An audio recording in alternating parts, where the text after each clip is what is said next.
Jaalatamtoota hordoftoota maatii billootu akkam nagaa keessani. Egaa yeroo dheertuudhaaf addaan bannee turre turtii yeroo dheeraa booda har'aan tana gara YouTube chaanaala kootiitiin akkasuma garma FB billoo sabaatiin deebi'eetiin jira. Har'as waan inni deebi'eef barumsa tokko waliin laalla jeeti. Barumsinis egaa YouTube chaanaala kanarratti akkuma beekamu yeroo dheertuudhaaf barumsa garaagaraa wajjin walaloolee garaagaraa nashiidaa akkasuma barumsa ammayyaa baay'ee wajjin fudhataa turre jirra. Har'as barumsa tokko yookaan akkaataa itti shariyaa zeenii warroonni Saudi Arabiyaa keessa jirtan shariyaa zeenii bilaasha itti fayyadamtan isin garsiisuudhaaf hin deema.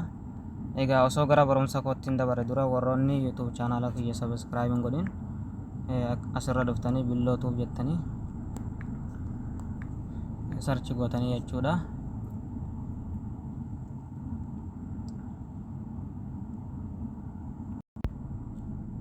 Egaa billootu jettanii egaa sarchi gootan haa jalqaba irratti asitti isiniif bahu kana kan suuraa profaayila yaatorra jira kunoo kana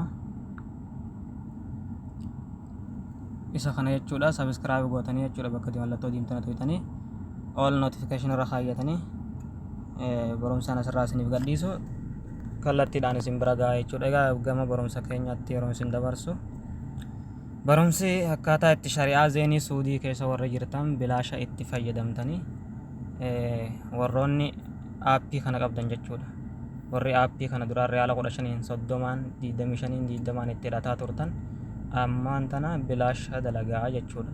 Jalqaba aappii kana qabaattanii akka inni bilaasha isin dalagu shari'aa zeenii irratti garuudhaaf telegiraama qabaatu qabdan. Telegiraama jechuun isa kana telegiraama gabbuufattanii akka waastaapiitiin beeytanii telegiraama kana gabbuufattanii banattanii achi booda appilikeeshina kana gabbuufattanii jechuudha. Appilikeeshina HA tunnel plus yoo kana gabbuufattanii seentanii jechuudha. Ammaan tana kun waan dalagaa jira. Fakkeenyaaf bakka kana sirriitti na hordofaa kun beeksisa bakka tana duraan cufaa akkana jirti. Yeroo maallaqaan fayyadamtan riyaala 15 ta'e 20 30 ta'e fayyadamtan bakka kun cufaa jirti jechuudha.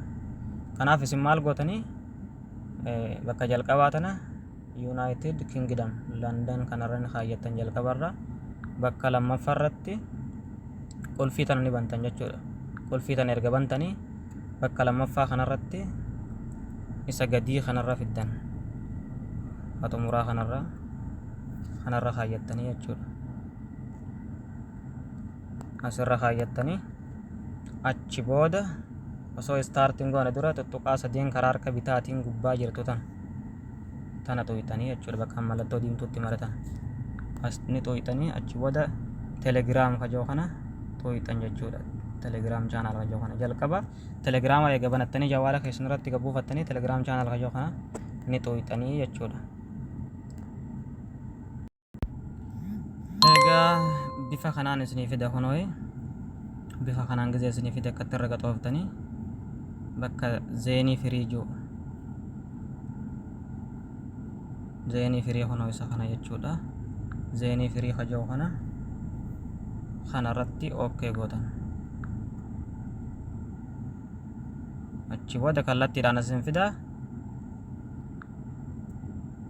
kunoo amma dalagee jira jechuudha. Bakkuma mallattoo star jiru kana yeroo tokkoof gad tuqxanii khalaas bakka kanarratti tuqxanii jennaan dalagee jira. Egaa akkasii hordoftoota kiyya itti fayyadamaan isiniin jaa sheer waliif godha. Akkuma isiniif hime jalqaba waan shabakaa kana fayyadamuudhaaf telegiraama qabaatu isin barbaachisa. Lammaffaa aappii HA kana qabaatu qabdanii jechuudha. Achi booda mallattoo qulfiidhaa taree hundan isin garsiisa sana bannaan nagaan dalagaa jechuudha. Bilaasha maallaqa tokko malee shari'ummaan zeenii taanaan shari'aa hedduu irratti hin jarribee ilaalee bakka kana jechuudha. Bakkuma kana mallattoo tana bantee khalaas bilaasha sii dalagaa jechuudha. Kanaaf viidiyoon kun yoo sitti tole sheer godhi, laayik godhi, saayibboottan kee bira akka ga'uufillee sheer godhi. YouTube chaanaala kiyyallee subscribe naa godhaan isiniin jedha. Hanga barumsa biraatii walitti deebinutti assalamu alaikum warahmatullahi wabarakatuh.